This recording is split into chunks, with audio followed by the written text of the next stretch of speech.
All right. So before we get started, I'm putting an address in the chat, and you can see it on your screen. It says a live stream. It says tinyurl.com/VCLDVCEC. That's the link to the YouTube live stream. In case for some reason your Zoom shuts down or something and you get kicked out and you can't get back in, that's your plan B to be able to see the presentation. We also are anticipating maybe reaching capacity. So at some point, that may be the only option for newcomers to be able to watch the stream. We are all that in a bag of chips. Just but with that being said, I think we should get started. Let's do it. All right. Mike, you want to start us off? Yeah, mic on. Welcome everybody to our very first Friday webinar. It's hosted by Virginia's Council for Exceptional Children, as well as the Virginia Council for Learning Disabilities. And we're also being sponsored by the Old Dominion University Student Council for Exceptional Children. We've got 6 speakers with us today, all from varying backgrounds. I think it'll be really good to kind of see different perspective, different lanes, because I think we often get stuck in that one approach. So it's really good to hear from different perspectives about how instruction goes in the classroom. So we're going to have some opening remarks, introductions, go through panelists, introductions. If you have questions, make sure you toss them in the chat or the YouTube channel. And so the first hour will be just a quick questions to all our panelists. In the last 30 minutes, we'll go ahead and let our panelists answer all of your awesome questions that you might have. And then toss over to Mindy, I think. Hi. There we go. Hi, I'm Mindy Gumpert, and I'm the president of the Virginia Council for Learning Disabilities. And I just want to say, VCLD is so excited to be collaborating with Jared and Mike and the Virginia Council for Exceptional Children on these webinars. We have a series of 6 scheduled, and we have over 650 people registered for the first webinar tonight, which is so exciting. So as our mission statement reflects, the Virginia Council for Learning Disabilities is committed to enhancing the education and quality of life for individuals with learning disabilities or learning differences. The best way that VCLD has found to do this is by providing quality professional development for teachers throughout the state of Virginia. We also want to be considered a resource for teachers, especially during these trying times. So the 2 organizations are modeling a collaborative effort and encourage you to collaborate with other professionals in your area in a more purposeful manner to improve the lives of students with disabilities. I just want to let you know this webinar series isn't just for special educators, because as we know, the majority of students with disabilities are spend their day in the general education classroom. So we welcome all educators and future educators to participate in all 4 of our webinars. So I would like to thank you from the bottom of my heart for spending your Friday afternoon with us and welcome you to our first Friday webinar. Thanks. You're up, Mike. I am up, you're right. I'm Mike Solomon. I'm the president of the Virginia Council for Exceptional Children. We're a professional association for educators dedicated to advance and success of children with exceptionalities. We accomplish our mission through advocacy, standards, and professional development. We're too excited about working with VCLD. I think it's something I think that's been long coming. I think our 2 organizations have been just trying to figure out what to do, not what to do, but a way to collaborate on something. So it's a very exciting series of webinars that we're hoping to help not only special education teachers, but just teachers in general, because again, that whole entire thing, we're all for co-teaching collaboration. And I think the only way to kind of move forward is often by looking to each other for different ways that we can play off each other's strengths. And I think it's really important to think about those different perspectives, especially in the different learning environments that we're going to be going through for this school year, and I think it'll be future school years to come.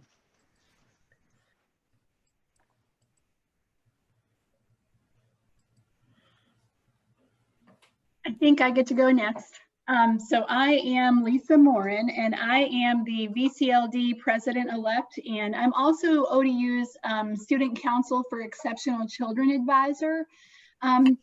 So I just want to really spend my minute or two thanking ODU for allowing us to use the Zoom platform that we're using today. In addition, ODU and SCEC, the Student Council for Exceptional Children, both granted us permission to use SCEC's event registration software for registering for the webinar. So that was wonderful. And not only did they offer us these platforms, but Kristen White, from ODU's Center for Learning and Teaching, spent about an hour and a half with us, showing us the finer points of Zoom that we never really knew existed before. So we just want to thank all those people, and also especially ODU's Student Council for Exceptional Children. They support us. They've always supported us in our symposiums, and now they've supported us with disseminating information about our webinar. They are a great bunch of students. So thank you, and I'm so glad you all are here. And finally, my name is Jared Hobson, and I'm the Vice President of Virginia CEC. And this evening, I'm also going to be the chat moderator. So if you have a question, put it in the chat, either on YouTube or in Zoom, and I'm going to be looking for those questions. I'm going to take those questions and put them on at the end, and then we're going to ask the panelists your questions. So feel free to share. If you see that I'm not answering immediately, don't worry. I'm putting it in my doc to use later. With that being said, we're going to turn it over to the panelists, and they're going to start by introducing themselves and then just giving a little bit of background on the resource availability that they have at their current positions. So Lynette, I think you're up first. Yes, I am. Good afternoon, everyone. My name is Lynette Sanders. And just to give you a little bit of background on me, I have been in education for 20 years. This is my 20th year approaching. And I started out not in education, but in family and child development from Virginia Tech. And then I attained my endorsement in emotional disturbance and specific learning disabilities, K through 12. And then going on to earn an educational specialist degree in educational leadership in the area of educational technology and online learning, which is very pertinent to what is occurring at this point. And currently I'm a doctoral student at Regent University in the same area of educational technology and online learning. Currently my position, I am a special education teacher and department chair at Brighton Elementary in Portsmouth, Virginia. Brighton Elementary is also known as the Hive. And I am I'm thankful to be here just to share some of the things we're doing in Portsmouth. And then the next slide, if you would please, Lisa, thank you. Some of the resources that Portsmouth Public Schools provides for their staff and the students. Schoology is new for us this year. That's going to be our learning management system that we're going to use because we are focused on virtual learning. And then some of the others, Nearpod is another one. Of course, Zoom, and that is how we conduct our lessons. And then some of the others, and this is just a sample of what Portsmouth provides for its teachers and its students. There's a plethora of them, so I could not fill the entire slide with that. But this just gives you an idea of some of the offerings that they have for us. And one of the great features which make all of these important in terms of the STMath, Gizmo, and the Google Education Suite is we have a central location for all of these. And also as we plan, we have our curriculum guides and pacing for all content areas. So I'm very grateful to be here.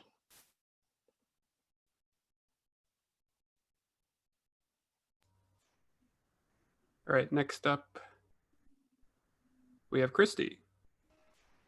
Hello, everybody. My name is Christy McCowan.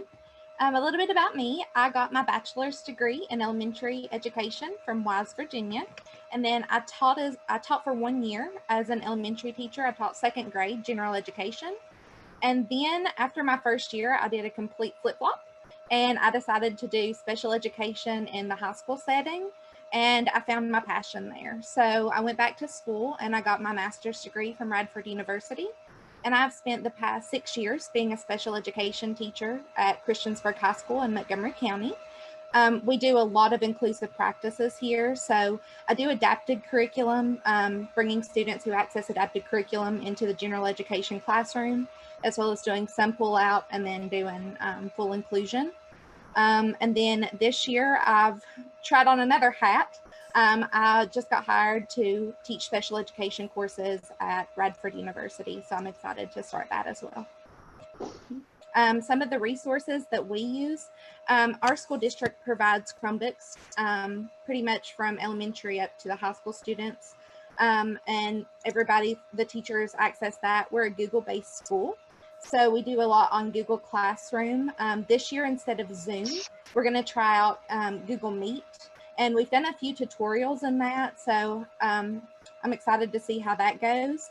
One of the other things that our school district uses that's really cool is something called MiFi. If you've ever heard of that, it's little boxes that uses 3G and 4G to students who don't have internet access in our area. And so they can rent out these MiFi boxes and get Wi-Fi at their house. Wow. Thanks, Christy. Well, actually, I just have one question, Christy. Is that a fireplace burning behind you? It's a fake one. Okay. Just checking. I thought, oh, maybe I'm not seeing that right. Great. She's actually on vacation. Oh, another one on vacation. Thank you for joining us then. All right, Tuck, you're up. Hi, everybody. I'm excited to be here. Thank you to CEC for having me and Jared. I really appreciate it. My name is James Tuck. I'm an ESOL teacher. And for those who don't know, that's English for speakers of other languages. And I have a bachelor's degree in teaching ESOL and minors in Spanish and linguistics. I have taught for 6 years. I've only taught ESOL and I've been in Hanover County, Virginia. My first 3 years, I taught K through 8 at 3 different schools because we don't have a lot of English learners there. But then as our population grew, I moved just to the middle school and I taught 6th through 8th grade ESL to the English learners there at Liberty Middle School. I have currently transitioned to Hillsborough County, Florida, where I'm now living. However, that's just this year. Last year I was at Liberty Middle School and went through that whole, the whole pandemic with you guys in Virginia. So I'm happy to be here. Some of the technology that we have in Hanover County includes Schoology. So Ms. Sanders, if you have any questions, I'm sure me or Mr. Hobson can help you with that because we've had a year or two with Schoology. We've got Google Drive and Google Suite. And most of our classrooms, at least at my school, have the smartboard projectors. So yeah, I'm really excited. Thank you so much. All right, Alicia. Thank you.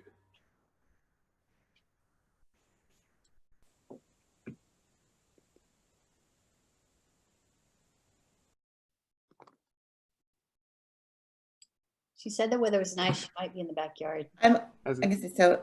There we Yes. go. Hi. She's Sorry unmuted. about the mute issue. I'm on a brand new laptop to me today, so I'm still working out where windows open and close at. I'm Alicia. I am a speech language pathologist. I have worked in the schools for 17 years, but across 3 different states, Ohio, Florida, and Virginia. I have supervised student clinicians, and I have done a little bit of everything. I am a child language specialist. I have a doctorate in special education, and I am here just kind of as a bridge, I guess, between higher education and K-12 education, as well as a unique perspective from someone who's been doing online therapy for, well, since March now. Hopefully, I'll have something interesting to add. You will. Oh, I'm supposed to tell you about technology too. I'm so sorry. We have, because we are a healthcare provider as well as an educational facility. We are bound by HIPAA laws as well as FERPA. So we use a HIPAA compliant Zoom platform for our online sessions. Materials are stored Google Docs, Box, OneDrive, whatever cloud-based storage we want to use so that we can best collaborate with the teachers around us. We have encrypted emails for all of our client contacts, and we have an electronic medical record system as well to help us stay in compliance with our documentation. Awesome. Thank you. All right, Kelsey. Hi, everyone. I'm Kelsey Blackburn.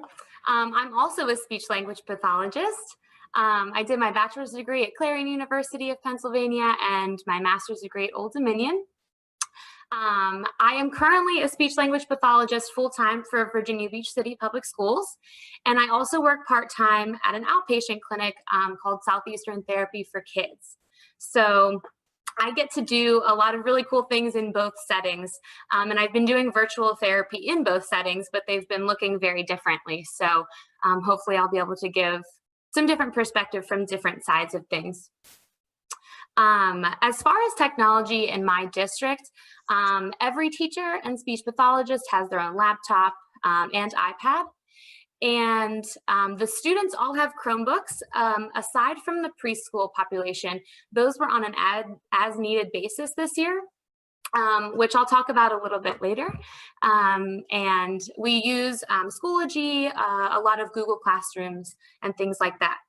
So it's really nice to be here. Thank you so much. Thanks, Kelsey. All right, Molly, we love your slide. We were commenting on it earlier. Hi. I don't have a great picture of myself, but I do like my Bitmoji, which I'll bring up later in their presentation. But my name is Molly Gift, and I work for Fairfax County Public Schools, and I'm a specialist. I teach elementary PE at a school called Churchill Road Elementary in McLean. If anyone is from Fairfax County, hello. I have a master's degree from West Virginia University, physical education, teacher education, and then I went to Radford for my bachelor's degree. Also full-time, but during the summer mostly, I am the inclusion coordinator for the Fairfax County Park Authority. So I do kind of have background in the specialist side, but also working with children with disabilities and their families, and also educators during the summer to make sure all of our kiddos get provided the correct accommodations in our camp settings, which is pretty cool, except they were canceled this summer. So didn't get to do that as much as normal. That being said, the school I'm at is very fortunate that we were already a one-to-one school for 1st through 6th grade. So when we flipped to virtual learning, it was really easy, especially for our upper grades, to access the G Suite. They just kind of had to learn how, we switched from Blackboard to Google Classroom, but for the upper grades, it was a pretty easy switch. The younger kids had to kind of navigate the computer on their own, or with their parents' help, but more than they did in the classroom. That being said, for PE in the classroom, we have an iPad cart of about 20 iPad minis, which is really cool in the classroom. We can't use them right now, but we did some pretty cool things with that. And every teacher has access to a laptop, and everybody has their own iPad. And our school just bought packages for Pear Deck and Schoology we're switching to after we just learned how to use the other platform. So that will be new for me too. So whoever does that, let me know. We use Flipgrid a lot to kind of give out information to the students, do fun things for them, and at the end of the year things. And then also in the classroom, they did it a lot to collect information from the students. So I'm kind of providing a different lens from this, for this. Can I jump in really quickly? Christy, can I ask you a question? Yes. Did you say it was called MiFi, like MiFi? Yes, it is. And they're little boxes, and basically anywhere that there's 3G or 4G, then students can have internet access. As long as their cell phones work, their internet will work. Gotcha. We had the question in the chat, and I felt like that was a good one just to go ahead and ask. Yes. So thank you. All right. Thank you all so much for introducing yourselves. We're going to roll straight into the questions. I think, Mike, you're ready for the questions? Yep. Just reminder to speakers, it's 4:50. So we've got 10, just so everyone knows, we have 10 questions. So all our speakers are going to speak a little bit to each question. First question is going to start with Christy. So this question is, what has been at least one win with virtual instruction? So for me, one of the big wins that I walked away with from virtual instruction is learning how to be able to collaborate with the people that I need to collaborate with virtually. Because one of the problems that I have in school is having to teach and co-teach with people, and I have no time to meet with them ever. So learning creative ways, meeting through Zoom, meeting through texting, using shared Google Docs. So learning how to be flexible and use various forms of collaboration with people that I need to. Ted? Man, that was so relevant, Christy. Thank you for sharing that.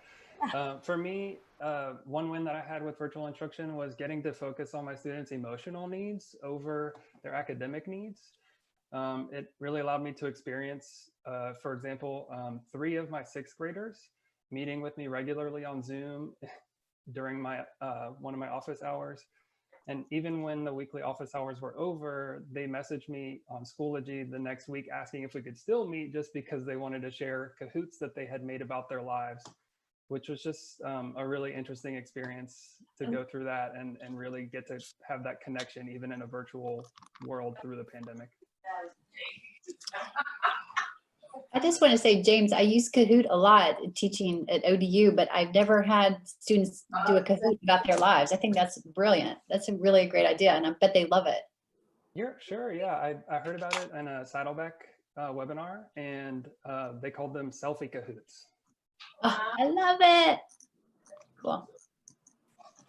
I think it's also important. I really like the relationship part too, because I think the biggest one, I think as educators, I think it's one thing we all strive for is building that relationship. Trying to form that online connection with students is something that's it's a different perspective.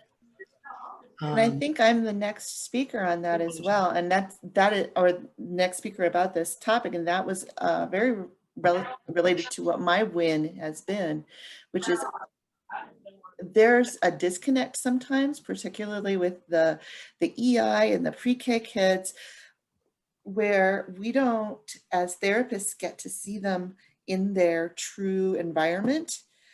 They spend a couple of hours a day in the preschool.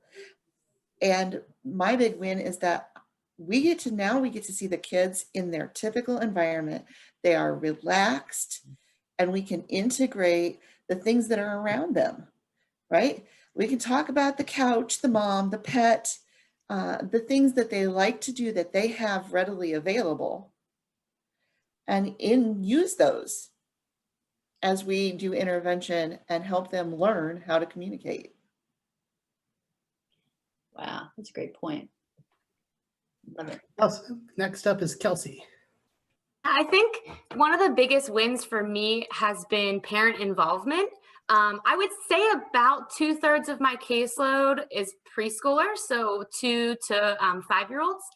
And, you know, in my outpatient setting, we have parents come back to the room with us while I'm doing therapy. So I'm explaining everything I'm doing and why I'm doing it. And we miss that in the school sometimes. So I found that parents are sitting right there with their kiddos, and I'm, you know, teaching sign language, or I'm teaching them how to use their iPad to talk, their AAC device, and parents are watching the whole thing. So then parents feel empowered, like I can do that. I can do that at home when we're eating snack. Or so I think parent involvement was the biggest thing that was great with virtual learning. Parents knew exactly what their goals were and exactly what, you know, I was doing in therapy, which was great. And then Molly. So my answer is a little bit different, and I'll touch on it for the next question as well. But for specialists, at least in my school and within our pyramid, we did not go live with our classes. So my biggest win with virtual instruction was really figuring out what activity can I do and post for the students that actually engages them to want to do it, as it was not graded, and making it fun and actually receiving those items back, since we weren't face-to-face with them in the classroom. I did help moderate the chat, but only for 3rd grade and only for 3 classes. So that was the most interaction I really had.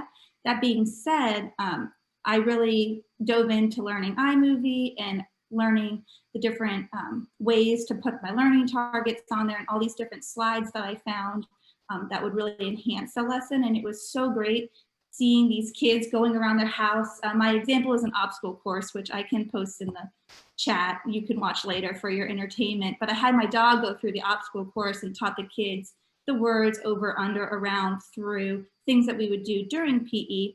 And then you would see the kids and their parents would be following them around the house. Someone made an obstacle course around their whole house.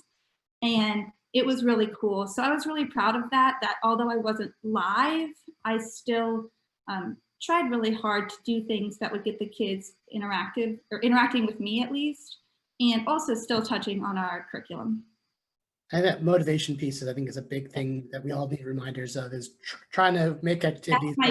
Sorry, Mike. My Bitmoji I'll talk about later. Next up's Lynette. Okay, so I would say there were several wins with the virtual instruction once we were out of school. And we also continued in the summer. We also offered at Brighton and throughout Portsmouth Public Schools a virtual summer school. So we continued from when we were out for the regular school year, and we continued into a virtual summer school. So there's several wins with that. One most important is that our students, we were used to interacting with them every day. They were used to being with us every day.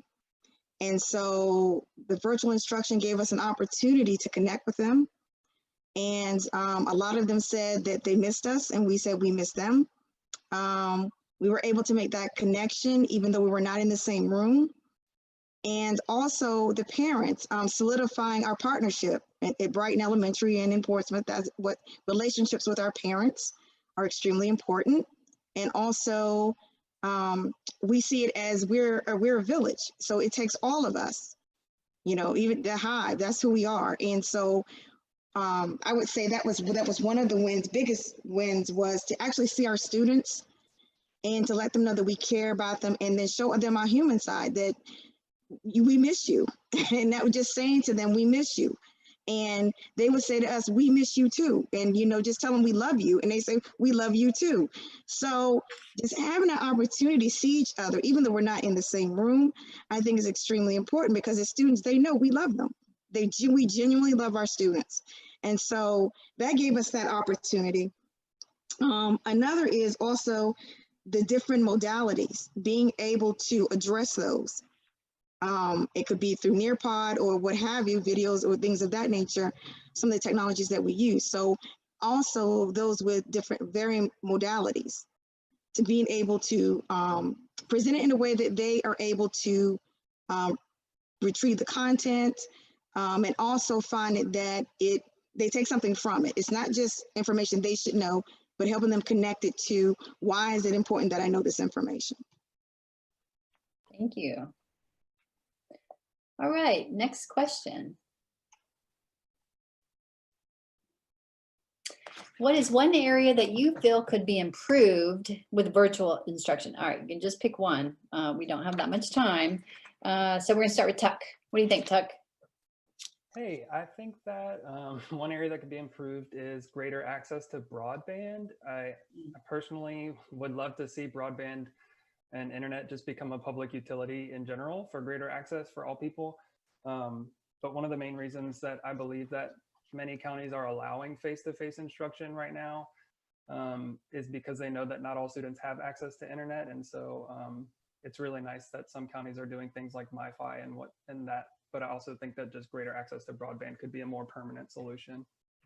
Absolutely. Alicia, what about you?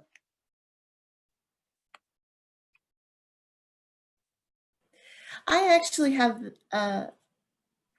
where one of the panelists has said that for them a win was the increased collaboration opportunities. For me, that's one of the most challenging points because as a therapist who's not in the classroom all day, I found myself having a lot of hallway meetings, planning things in coordination with teachers while we ate our lunch, and just being able to pop in where I was needed in order to get that information. And I can't do that virtually. So I have to pre-plan essentially when I'm going to talk with all of the professionals that are involved in one of my students' educational careers.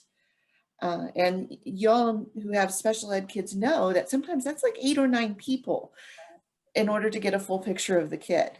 And I find that to be challenging. I would love it if we could somehow get on board for making our virtual workday include virtual collaboration time. Ah, I like it. Awesome. Thanks, Alicia. All right, Kelsey, what do you think one area that could be improved with virtual instruction is? I think a lot of my difficulty with it came from the lack of proper technology. So I work with preschool up to 5th graders. So the older kids all had Chromebooks and knew how to use them because they've been using them in school already. And then my preschool kiddos did not have Chromebooks. So that was very difficult because I was doing speech therapy while they were walking around their house holding their iPhone.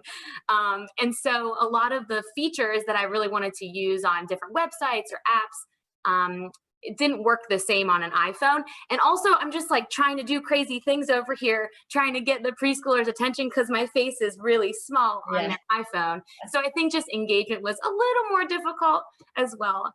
So I would say the technology piece with parents and students and just not having access to some of the things like the high-speed internet and a laptop for one kid. Often older brothers and sisters were using the Chromebook, and so the little kiddos were kind of, stuck on the phone or iPad. So, thank you.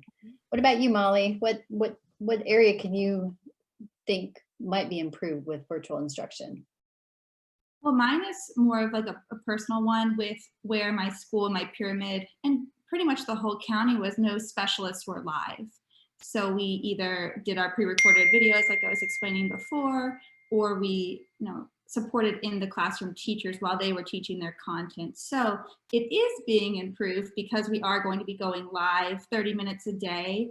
I'm sorry, students will get specials 30 minutes a day and 1 special per week. So they'll have PE 1 time a week, which I'm really excited about. Makes me a little nervous because I've never had to really run it by myself, but we have a plan to figure out how to do it all and give good lessons. So that was where I felt like we could improve, but we have steps going forward to fix that. Great, thanks. All right, Christy, what's one area that you feel could be improved with virtual instruction? With virtual instruction for us, I teach high school classes. So a lot of time for me, it was getting the students motivated enough to get themselves up and on a computer and to drive themselves forward with almost self-learning with guidance. Because a lot of hours were through video lessons and interactive activities online, but getting them to the computer, like if we held a Zoom session after a reading novel, we might only have half the students log into the Zoom session. Right. So just having that accountability and motivation piece to get the students up and motivated and there with us so that we could teach. Great, thank you. All right, Mike. Throwing it to you. Throwing it to me. Stay on TV anyway. So next question is, wait, do I still have a question? Oh, yeah, sorry. Sorry, my screen lagged. What type of instruction does your school system plan to do this fall? Virtual, hybrid, face-to-face, a mixture of models? Starting with Alicia. Or what's the surrounding school systems in your area doing? Right, so this is like a trick question for me because I was with ODU and they're doing virtual, face-to-face, and hybrid depending on the class. Right. I will be with IU South Bend starting, like now, tomorrow morning. And they are doing the same. The higher education, it really isn't a decision by the school. It's by the department, by the program, and then by what the course requires, right? But my surrounding school districts have all gone to virtual only until the end of September, with the one holdout, Elkhart City Schools, which is doing an option program. You can opt in face-to-face 2 days a week, or virtual learning only. And we have yet to see how long that's going to last. As far as clinical services, like the therapies that I provide, it's all virtual right now. All right. Next is Kelsey.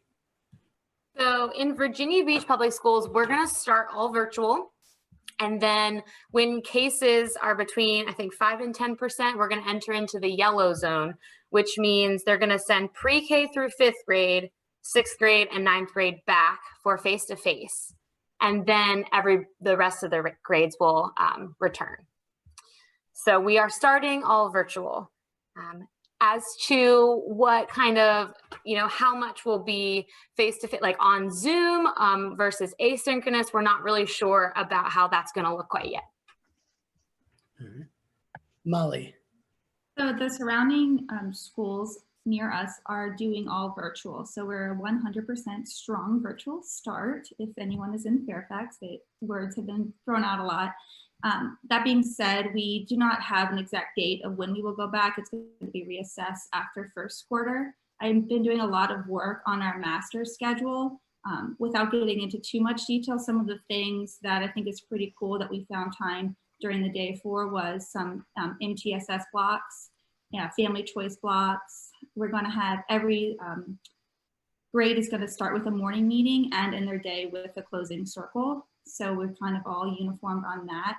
And we are pretty much teaching all day. So we do have built-in screen time breaks, but I do think it's going to be a lot for the students and staff, but we are going to do it, and we're going to do it well. I like everyone's positivity so far. Lynette, you're next. Okay, I'm going to go back to question number 4. I did not get to answer that one. So let me say one area that I felt that could be improved with virtual instruction is to be able to collaborate with my co-teachers, have an adequate time for that, being that I am split between grade levels. So I may have anywhere from 2 to 3 different grade levels. So having adequate time to collaborate and in order to co-teach. The type of instruction that Portsmouth will be doing is that we're starting off as virtual for the first 9 weeks. And during that time, it will be evaluated as to what the next steps will be. Thank you for that. And thanks for answering the previous question as well. You're welcome. Next up is Christy. So our school is doing kind of a mix. So every student in the county has the option of enrolling in virtual school. And then everybody else is doing a hybrid model. So for the elementary, that means they're going to go half a day. And then that's all for them. The high school, though, the upper grades are going to go virtual. Half of the students are going to go virtual the first part of the day and face-to-face the second half. And then they're going to flip-flop. And the students who went virtual the first half will be face-to-face the second half. So it's kind of like a flip-flop of that. And then Wednesdays, everybody's at home doing virtual stuff, and that's like a planning day and a deep cleaning day for the school. Thank you. And then Tuck. So in Hanover County, Virginia, and both in Hillsborough County, Florida, where I am now, the counties are giving parents the choice to enroll in virtual school or to do face-to-face. However, in my new county, they have just changed their decision to be the first 4 weeks of school are going to be completely virtual, and then they will reevaluate. And I believe Hanover County is going to reevaluate as they go along as well. Thank you for that. I guess next question. Can I interrupt really quickly? There will be a quiz at the end to see if everyone remembers what everyone's school divisions are doing. So be ready for it. Yeah. Sorry. Next question. All right. Who or where do you go when you're looking to learn more about a resource or idea? Let's start with Kelsey. Yeah, so I'm really lucky. We have about 80, I think, speech language pathologists in my district. And so we have what we call professional learning communities. So probably like 10 or 15 of us will meet once or twice a month. And we have like kind of specialists in those groups. And I work a lot with students with AAC devices or alternative augmentative communication. So a lot of those kiddos that are using iPads and eye gaze devices to communicate. And so I have a specialist that I work with directly that goes to conferences and kind of like filters the information to me, since I have a caseload and it's sometimes hard to get to all of those things. So I really look to my professional learning communities a lot. And we met during virtual instruction as well. So we kind of kept that going. I also listen to a lot of podcasts on different topics. And I found that really helpful because when I'm traveling from school to school, I throw on a podcast and I learn something and I'm thinking, oh, that would work for my kid that I'm going to see in 30 minutes. So I do a lot of that kind of stuff to kind of fill my time when I'm traveling around. I also think there's a ton of free conferences just like this. For speech pathologists, they just had one last week, and it's completely free, and a lot of it is really applicable to my caseloads. It's like an instant thing. I can go to that, get some pieces of information and use it. So I try to, just look. A lot of my colleagues really is just, they're so helpful. And so that's kind of the first place that I would go. Great. How about you, Molly?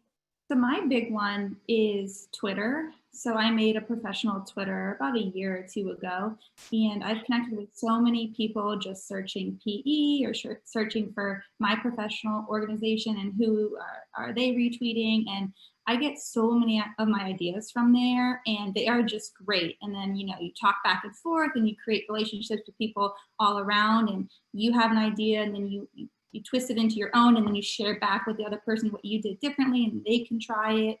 I'd say that's my biggest one. I've learned so much from Twitter. I also am on some Facebook groups that are PE specific, where they post cool ideas and I'll save them. And once I'm looking at my curriculum, I can circle back and say, oh, I saw something that had throwing and catching in it or a great assessment. Let me go see how they did it as well. I do have a good core group of professionals in my county that I speak with, people that I've worked with in the past, and people that they have strong connections with. But my big one would be Twitter all the way.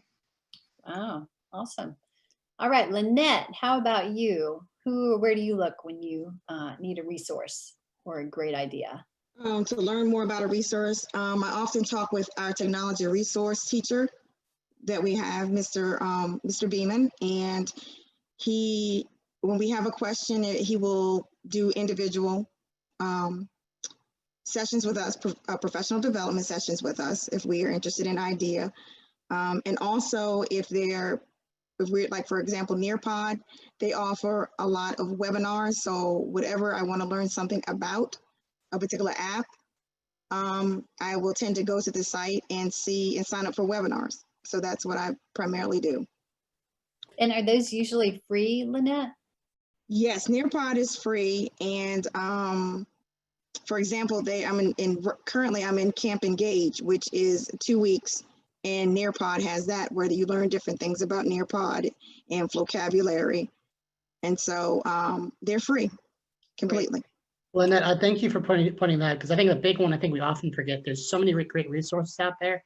And if you just go to their websites, especially a lot of the communication sites have it, a lot of the different academic programs have it. You go to their websites, even their YouTube channels, they have all the instructional tools, all the videos, webinars that you might need on how to use the different programs in your classroom. So thank you for pointing that out. Sure, no problem.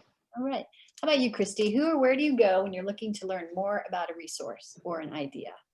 So overall, our school district is wonderful in providing professional development with technology. So they even this summer did something called Tech Tuesdays, where every Tuesday you could sign up for a PD that's on a different resource that you could use in the classroom. And like Lynette, our IT is fantastic. If we find something and we're like, hey, Elaine, can you show us how to do this? She'll work with you one-on-one and show you anything you want to know about the resource. Some other ones that I do YouTube tutorials. There's someone who's called New Ed Tech Classroom, and he does really good tutorials on how to set up virtual classrooms as well as doing online resources. And then the other thing that I do is I go to Teachers Pay Teachers, and I'll just type in virtual worksheet and see what people have done. And then I'm like, oh, I can do that. And then I adapt it to whatever I need, but I just need that jump start of ideas on what other teachers have used to create those resources. Hey, thank you. All right, Tuck. Where do you go when you need a resource? Oh man, so I teach ESOL, and there are 3 people that I just adore that I found on Twitter. And I'm gonna type them into the chat right now so that you can go to their websites. It should be there. Larry Ferlazzo, he has an EduBlog that is just has so many resources. Esther Park has a website called mrspark.org. If you're looking for technology tutorials or templates for Google Slides or like a virtual classroom, Esther Park all the way. Please go visit her website. Also, Emily Francis. She just has an amazing story as an English learner who came to the United States and is now an ESL teacher.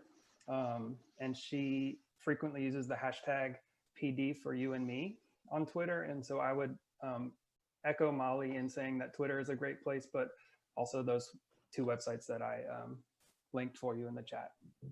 All right, thanks. I remember Mrs. Park. I loved her. Okay, Alicia, where do you go when you need a resource? So my answer to this was 2-part, which is right now, if I need a resource, my professional organizations have links and everything is high quality provided through them and usually free. When we first started the virtual learning, so if you were a teacher who didn't have to do the online sessions, it was harder to get good resources at that drop of a hat. And what I found to be most useful was social media. But unlike Kelsey, who's young and hip and doing podcasts, and others doing Twitter, I'm old and I was on Facebook. But I love my Facebook groups, and there are groups out there for anything that's specific. And there, it's just a matter of post your question and somebody is going to get back to you instantaneously. So that's it. And I was also fortunate in that we had a group within our university program who was transitioning all at once as well. And so for speech resources, online websites, we just divided by area of communication or need. And each one of us did a deep dive, and then we created a shared document that just listed a huge amount of resources. And I put an abbreviated version in the resource list that is going to get shared with you all later on today. So. Great. And that actually gives me the perfect chance to explain any of the websites that are being mentioned. You can find on the slideshow on slide number 22. So any of these websites that they're referring to, I'm collecting them and putting them on slide 22. So if you need to find it, it's there. If you need the presentation, I'll put it back in the chat. Sorry. Thanks. So I am also old, Alicia, I commiserate with you. VCLD uses Facebook, and Hip, Jared, and Mike use Twitter for VCEC. And that's just where the majority of our folks come from, and those are the platforms that they'd like to use. So we're a little bit opposite. So I'm feeling your pain there, sister. And, definitely. And then to add before we go to the next slide, I mean, the internet's a great place. So, I mean, professional organizations, CEC also has a Yeah. really great online forum. And forums are a thing of what, I guess forums are probably old school at this point, but there's a lot of great forums out there where there's a lot of different dialogues happening as well. Right. Okay. All right. You're up, Mike. So next question, switched over. So I think we're all using many different new tools in our classrooms. Since that big question is, how have you introduced new virtual tools or activities to your students? So starting with Molly. Okay, so this one's a little hard for me to answer because I technically haven't had to introduce them per se myself. What I had written down was what I would do in the classroom, which is a little bit different. But I know from our classroom teachers' perspective, we did a lot of planning. They did a lot of planning on making sure that everything was written down for the students throughout the entire week. They created agendas that were like 9 pages long that had directions and links to every single thing they were going to be doing every single day. And then they would have at the end of that agenda directions for the parents and the students of how does Flipgrid work. And a different teacher would take the time and make a really nice visual of how does this work, step 1, step 2, step 3, kind of like if we were learning how to add a printer to our computer, what does it look like? And your SFIT sends it out to you and you follow the directions. Kind of the same thing that they did for our students, but just a little bit more student friendly. They did take a lot of time at the beginning of our distance learning to make sure the students understood one technology before they added in another. So we didn't start doing Kahoots and Pear Decks, all that kind of stuff at the very beginning. They started with expectations, how to use Google Classroom, had trainings for Google Classroom for parents and families, and then went forwards with that. All right, thank you for that. Next up is Lynette. During this period that we were out, from March until June, there were a lot of different free tools that were available, such as BrainPop and things of that nature. So that was an optimal time to introduce that to students and just to kind of test to see what they enjoyed, what they didn't enjoy. So just pretty much just integrating it based on whatever the skill was and just pairing that up, planning and pairing it up to make sure it was aligned, of course, and then making sure that it was something they enjoyed, and even also giving them opportunity to choose something, particularly with EPIC, dealing with reading, or something that was of interest to them. So they bought into what was being introduced. Thank you for that. Next up is Christy. So a game changer for our school is something called Screencastify. And so that's a video recording add-on that's free for Chrome. So really, in one click, you can record tutorials yourself on your own computer. And if you have a touch screen, you can circle things on your computer, you can write on it, you can show students a sample, you can really do your own tutorials. And it's one click, and as soon as you stop, it uploads to your Google Drive. And then from there, you can upload it directly onto Google Classroom. And that was just a game changer for us. That's awesome. Next up is Tuck. I am a firm believer that many best practices for English for speakers of other languages, ESOL, many of those best practices also help all learners, especially exceptional students. And so some things that I do in my ESOL classroom or resources that I use, I believe will really help students who you all teach as well. For example, like repetition, breaking things down to do them one step at a time. And then the most important for me is not just providing students with verbal instructions, but also posting those instructions in writing. And what if you're in a virtual context this year, then that would just look as simple as just typing the instructions in the chat so that the students can read it and refer back to it. If you want to get advanced with it, you can make a Google slide or a PowerPoint or something listing them, but just whatever you have the most time for. And I think that those best practices for English learners also translate for exceptional students.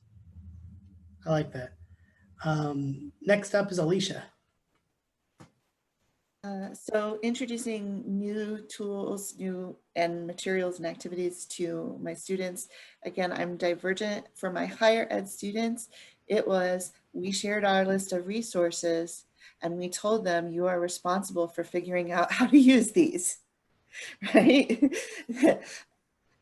Given college age students, that's workable. Everyone else, not so much. And again, I'm a specialist on the little itty bitties. So again, I have the 2 and 3 year olds and 4 year olds.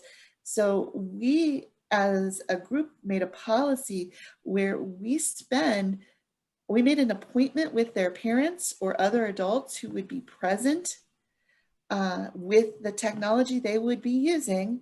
And we spent 15 minutes walking them through the features of the programs and platforms that we used, so that the parents were there and could provide assistance. And then for the kids, yeah, it's all about providing a visual. So we very often would have just a little stamp of, this is what the picture looks like that I need you to click, that we would just leave up on the side of our presentation slide, so that we could say, no, remember, it looks like this one, and it'll be at the bottom.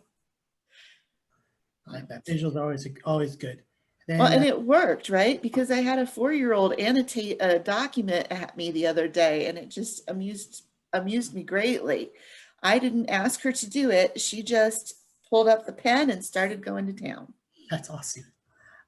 Kelsey.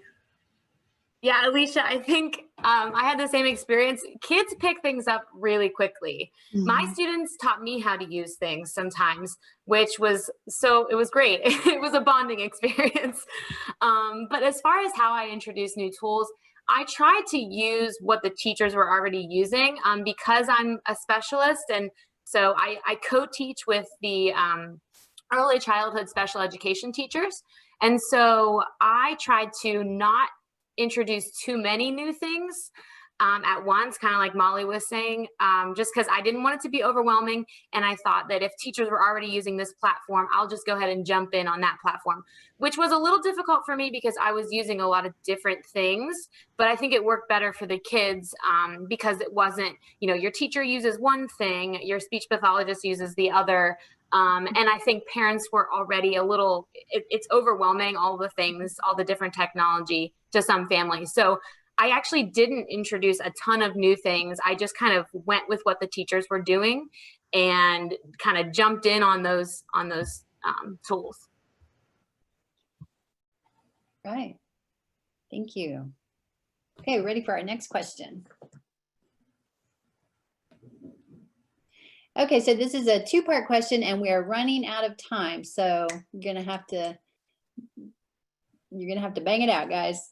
You are professionals. I feel like you can do this easily. So what is your favorite virtual tool to use in the classroom? And once we return to the classroom, do you plan to continue to use some of the tools you have used for virtual instruction? Let's start with Lynette. My newfound favorite virtual tool is Nearpod, being that it provides, it does accommodate students with read-aloud accommodations and also translates text for those that are English language learners. And yes, I do plan to continue to use it because it allows you to give students a sense of independence. So you can have some that are on the computer and some that are in small group. And so you're able to differentiate and meet those needs. That's great. All right, Christy, how about you? Okay, so for me, it's using the Google resources, number one, because they're free. And I don't have to pay for them. And it's so versatile, you can do anything with it. And then pairing that with a Screencastify. So I'm gonna share my screen for just a quick second to show you what that looks like. Oh, it's disabled. So one thing that I could do is pull up a Google Doc, and I modify text a lot. So I'll put a modified version of the text on there. And then I'll use the Screencastify to do a read aloud. So then the students can actually listen to me. That's my voice. They can hear that they're used to. They can listen to me do it. One thing you could do with a Google Doc is a web search. So you could embed links within the doc If you use Google Slides, then you could Christy? actually go through. Sorry, you should be able to share. Oh, let me try. Huh, it says host disabled.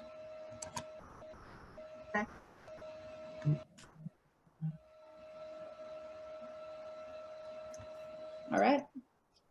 We're gonna square that up. You can just keep talking. Sorry. You're fine. And then some other things you could do for the Google Slides and the Google Draw, you could make worksheets that are interactive so that students can actually click and drag things. And if you make boxes that are that you can see through, you can actually have students highlight text by clicking and dragging boxes. So just using those various resources and just learning how to be creative with it. Awesome. So maybe we'll come back to you to share your screen at the end. Sure. Christy? All right, awesome. Hey, Tuck, what about you? Do you remember the question? Yes, I do. I am, thank you so much for checking. So my favorite resource to use in the classroom is Anchor Charts. And I just love the visuals. I love the step-by-step process that I can show my students. Here's a pro tip for you though, that a lot of people won't tell you, actually two. One is complete them with your students because they will be more engaged and they will retain that information longer. Two, in order to do that, pair it with a closed notes like sheet that matches what you're going to create on the Anchor chart. I'm going to post in the chat this free resource that I have on my Teachers Pay Teachers site, so that you can see an example of that in action. It's an Anchor chart that I use with 6th grade math for my English learners. And for the technology, or when we return to the classroom, I plan to continue to use some of the tools that I used last year, which include this next link that I'm going to post, which is Talking Points. I did use Google Voice last year to text with parents because it gave me a new phone number on my phone, but the messages could still come to my phone so that the parents didn't have my real phone number. However, with Google Voice, it doesn't have any type of translation tool. Talking Points does. So how that works is the user selects what language they want to receive communication in. So I can be typing in English, send my message to my parents. It comes to them in whatever language they prefer. So if they pick Spanish, if they pick Arabic, if they pick French, it comes to them in that language. And what even takes it a step above other things is Talking Points has real interpreters, people checking the translations of the messages, so that it's not just like Google Translate where you might have some things that are off. Right. That's amazing. Wow. That's an awesome resource. Thank you. Yeah, absolutely. I've used Google Translate, and it is kind of, I get more distracted by the translation and the spelling errors than anything that they're writing on the screen. All right, Alicia, how about you? My favorite tool is, honest to goodness, my cell phone. I use it as a second camera into my Zoom links. So what I found is that a lot of the kids are having exhaustion with the digital activities. Digital flashcards and spinners on the screen are great, but they're missing actual human interaction. And if I can have me in a little box and I can share my camera, we can play a real game and they can see the pieces and tell me what they want. And we've played silly little games like hide and seek, right? Oh, I'm going to turn the camera off. Now you have to find something that starts with a and I'm panning over and they're yelling at me, go up, go down. That's great. Oh my gosh. That is my favorite tool. I will obviously use it going back into a new school year. I'm really looking forward to trying some green screen activities where you can do some really great things, hiding things in pockets on your green screen and using yourself as their manipulatable tool. You are their mouse, right? Take that out, take this, move that. Wow, that's awesome. Thanks, Alicia. How about you, Kelsey? What's your favorite virtual tool? Yeah, I'll just list a couple that I really like because I can't pick one. But I was using virtual field trips a lot Yeah. and that was great because preschool through 5th grade, there's appropriate ones for all different ages. So for me, that's great because I didn't have to plan a bunch of stuff for different age groups. Boom cards, Kahoot. I like just using a book, like a real book, right in my hand. I used Epic. The books is like on animated books online, different things like that. And I use a lot of Pixar short videos too. Gotta love the Disney Plus accounts for that. And so, but the main thing that I really think was the best was when I recorded myself doing lessons and sent it. So real quickly, as a specialist, I kind of had the choice whether I would consult with some kids or see them live time. And I kind of left it up to the parents to see. We tried live time. If it didn't work, I would record lessons. So I would have a story online, I'd be reading it, I would pause it, ask a question. It was a lot of Dora the Explorer type of pause and wait for them to answer type of thing. I would also, bring up the virtual field trip or a live camera of a zoo, and we would do our speech language lessons. I would model sign language, different things. Then I would send those videos to parents, and then they could just put them up on the screen whenever they had time.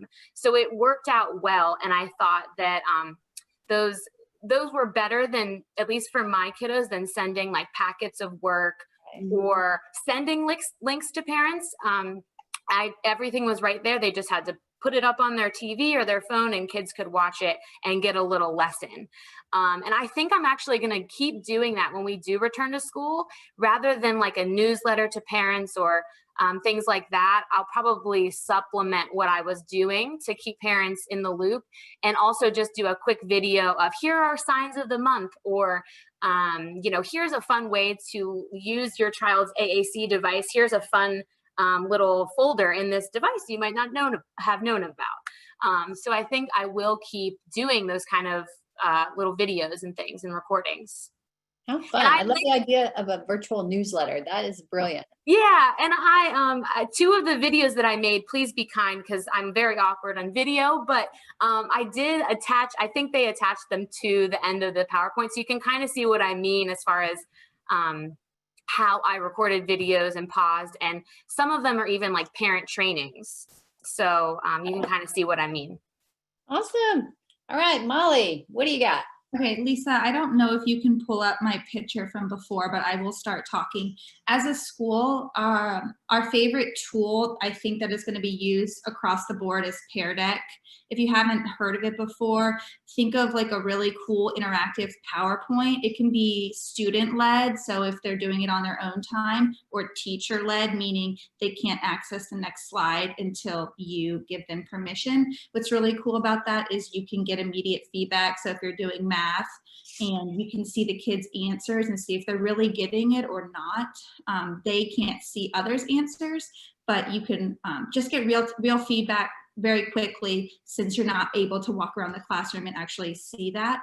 And then you can also make that into an assessment. So one of the things for PE is how are we going to assess them and teach them and do it in 30 minutes. So I think we're going to be using Pear Deck a lot, and then having some type of assessment at the end that they can do student-led to see if they're really understanding the content that we taught.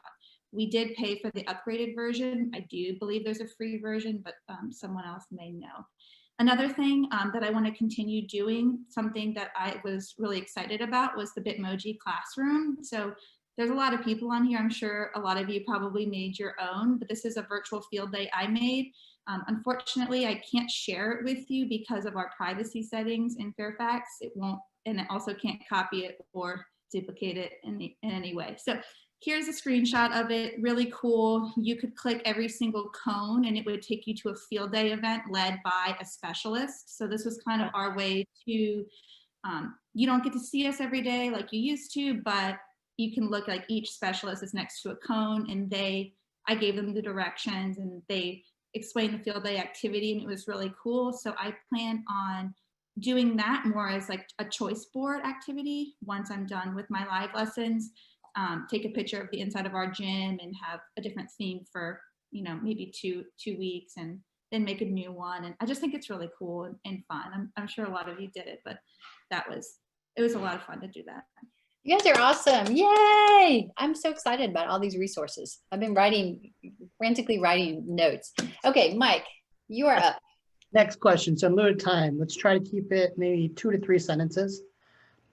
If you could give an educator one piece of beginner's advice as to how to get started with virtual instruction, what might that be? So starting with Christy.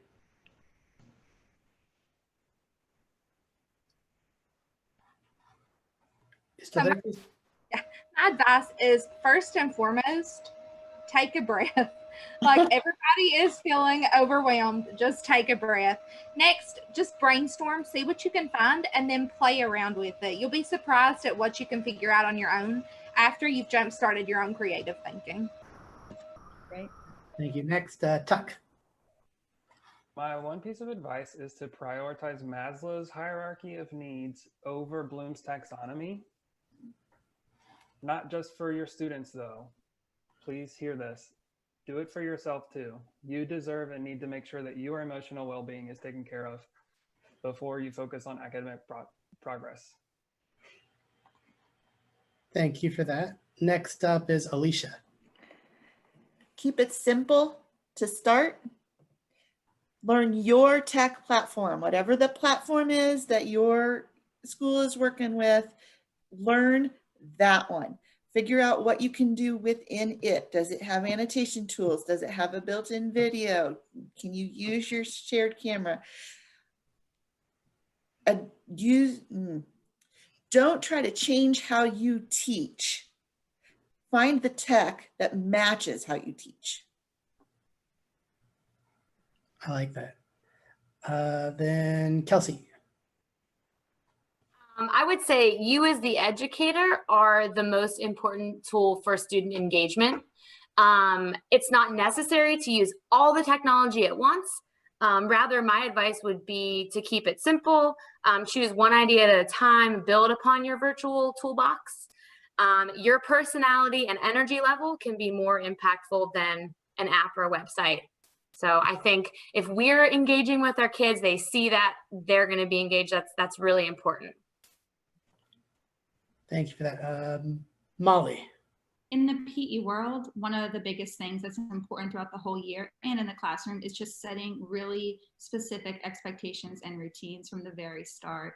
So like everyone said, learn your platform and learn what your expectations are and make sure that they're being met before you try to add in all of these extra tools that we're talking about, because that's where I feel like it can fall down very quickly if the kids don't know exactly what to do or how to act. That being said, it's okay if it doesn't work. It doesn't mean you're a failure. Just keep going, try again, ask for help, and just keep looking out there for different ideas and suggestions. Thank you. And then Lynette. I would say the one piece of advice is to remember that you're a lifelong learner and that everything does not have to be done in one sitting. And then also accompanied with that is seek out your resources that you have at your school so that you're able to get with colleagues or your technology resource teacher and seek that out. Don't be afraid to say, I don't understand, I do not know. Recognize that you're a lifelong learner. And that's just how it is. We're still learning as we go through this virtual challenge in uncharted waters. So. That's all really great advice. Thank you for all that advice. All right, next screen. So now we're up to question and answers. So here's the deal. Everyone in the Zoom has seen all of those questions. So we have 175 people in here that have went through and listened to this presentation. And first of all, I want to say thank you for giving us your time on a Friday afternoon. That's what it's going to take. And we appreciate you all being here. But now that you've seen those questions, I'm going to ask you all to be ready because we want to hear your answers to those questions. So through the Twitter platform of Virginia CEC, through the Facebook platform of VCLD, over the next couple of weeks, you should see these questions being posted. because we know that you all have lots of great ideas and lots of things that you've connected to today, and we'd like to hear about those things. So we did have a couple of questions, if you'll go to the next slide. And they were very particular questions, so. Oh, you may have to go out and back in. Well, these are available to you. We'll come back to that. Yeah. Okay.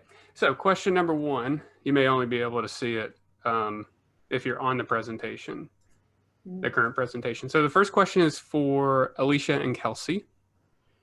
Is there a place to see an example of speech therapy virtually? And I've put the answer as the teletherapy resources that were given, and also the asynchronous examples that Kelsey gave as well. Do you all have anything else you'd like to add about examples of seeing speech therapy virtually? Be cautious, because you can see some really bad examples of speech therapy as well as some good ones. Just a general Google search is probably not the best way to do it. Go with the resources. Kelsey's given you good examples, and I linked a couple on there as well. Yeah. And I mean, speech therapy is difficult because we have a vast variety of kiddos and age groups and ability levels. So it's just like everybody else, one size does not fit all. I will say, if you can weed out the not so great examples, there are some really, really awesome speech therapists that are on Instagram, and they often post little clips of things, and I've gotten really awesome ideas. Bajorm's speech is one of the really good ones. I think some of her cues and things are great, but if you are able to kind of distinguish the good from the maybe not great examples, Instagram is a good place to look. Kelsey, do you mind to type that Instagram handle into that question on the slides? Sure. Thank you. Appreciate that. And then the other question was, I believe, for Lynette. You said you were doing some training through Nearpod. And can you tell the name of what that was called? It's called Camp Engage. So camp and then the word engage. They're going, we just finished the first week. And then there's a second week that's coming up. And so what I can do is make sure that you get that link. And so you're able to see what sessions. We were able to select what sessions, such as getting certified through Nearpod, certified through Vocabulary.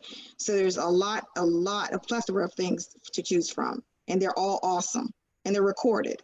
So I may also share that too. I could share that too as well. If you like, Jared, I could do that. Yeah, sure. Thank you. And that's a good point. A lot of these resources, they have their own training, and they'll really put you through the gauntlet. If you want to go through it, and they'll even give you certifications and things like that. So then they want you to then be a person showing others in your building or in your district how to use this resource. I'm going to give 30 seconds. If anyone else has another question and they want to type it in the chat really quickly, go ahead and do that. Lisa, if you want to go to the next slide, I can explain a little bit about some resources. So on this slide, this is one that I was referencing to for most of the questions about links. So any website that talked about today through panelist answers to questions, we went ahead and put a link in here for each of those resources. So you can go and explore, play, but also reach out to one of us. If you have a question about a resource and you're not sure how to use it, we're happy to help you figure that out. On the next slide, we also have kind of next steps. If you're looking for, I believe Kelsey referenced all these free webinars going on. There's so many right now, including one that I just added yesterday. The University of Florida Literacy Institute is having a virtual teaching webinar series, and it's all free. And it's all based around a hub that they developed in March. And it's this huge ordeal where they're giving free resources to help teachers that are teaching reading. Also through CEC, we have tons of resources for teaching remotely. If you click that top link, we have all kinds of webinars and all kinds of additional resources that you can go and explore through our website.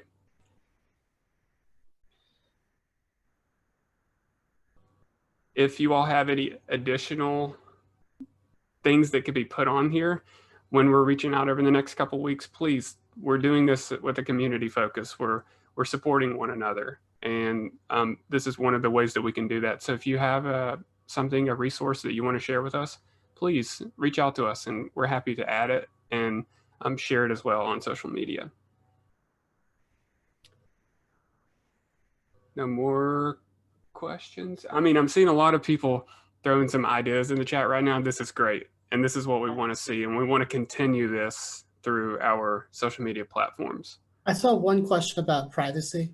I think privacy is a big thing to think about. And I think one angle you always remember is whenever you're looking at resources, always check with your school system. Oftentimes your school system already has an approved list of resources that's already been vetted. I know another really great one's called Common Sense Media. It's a group of not-for-profit group online that goes through and actually reviews the website and will tell you any of the privacy concerns, whether or not websites are safe and all that different stuff, all that different information as well. And there's a link to Common Sense Education on that slide as well, because they also have a distance learning teacher center where you can check on privacy, but get the resources as well. All right, I think it's time to talk about the future and what the future holds. Is that right, Mindy? That is right. Waiting for the future slide to present. There we go. Okay, so I'd like to invite you all to our second First Friday webinar, which will be September 4th from 4:30 to 6. And the topic will be COVID-19 and special education law. So the law hasn't changed. IDEA is the same. We still have the same requirements. What has changed is our reaction and our actions regarding how we plan and implement our IEPs and our paperwork. So we will have someone from the Virginia Department of Education to talk about special education law and the way that we can coexist happily during this COVID-19 era. So we have a registration link there. We're also asking when you register, if you have a burning question or if you have a scenario that you would like answered, please put it in your registration link and we will forward it to our presenter, because we really, hopefully you got the sense that we want to be a resource for you. I mean, look at the chat, it's amazing. So we want this next webinar to be very specific and we want to answer your questions and be as helpful as we can. So if you have any questions for the presenter, please feel free to put them there's a space on the registration. So we're excited about this next one too. And this has been amazing, but I have to stop talking now, so sorry. Okay, go, Jared, Mike. Oh, sorry. And then next slide. So again, if you're looking to register, there's that top link's the registration link. Next, for certificate of completion, if you click on the link in this chat, Jared, can you drop the link in the chat as well? You'll see it'll take you to a Google form, where after you submit that Google form, within about 3 business days, you'll receive an email with the certificate of completion. And with that, work with your school system to process it. But by submitting that link, you'll be able to get your certificate for professional development points within about 3 business days. If you don't receive it within 3 days, just shoot us an email and we'll make sure we send it off to you. After you do the certificate of complete, the 2 questions for the PD points, we do have a survey. We encourage you to answer the survey just to give us some feedback in terms of what you liked, what you didn't like, in terms of what topics and subjects you might want to hear from us in the future. Also, just make sure, one last social media plug, please follow us on Twitter at Virginia CEC. That's where we are more involved. And for VCLD, they're more involved in the Facebook side. So please like their Facebook page. And we hope to see you on there and in the next webinars. So one question before we go, Jared, they're asking how they get the link to the slides. It's, did we put that in the chat already? Or can you put it in one more time? Yep, putting it in right now. So the certificate is that one. Let me try it. Let me make sure I link that correctly. Okay, yeah. So the first is for the certificate. And then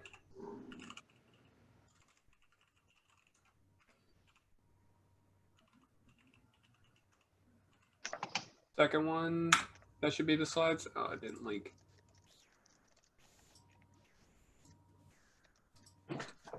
So for our next webinar, we'll be looking for a new technology chat person. Yeah. You ever type in and you have 160 people staring at you on a camera? That's No. pressure. So yeah, it's in there. For some reason, it's not linking. There we go. Tuck There to we the go. rescue. Yes. That man has saved my life more than once. So Thank you, everyone. Thank you for spending your Friday afternoon with us. We really appreciate it. And we hope you learned a lot. We'll see you next month. thanks.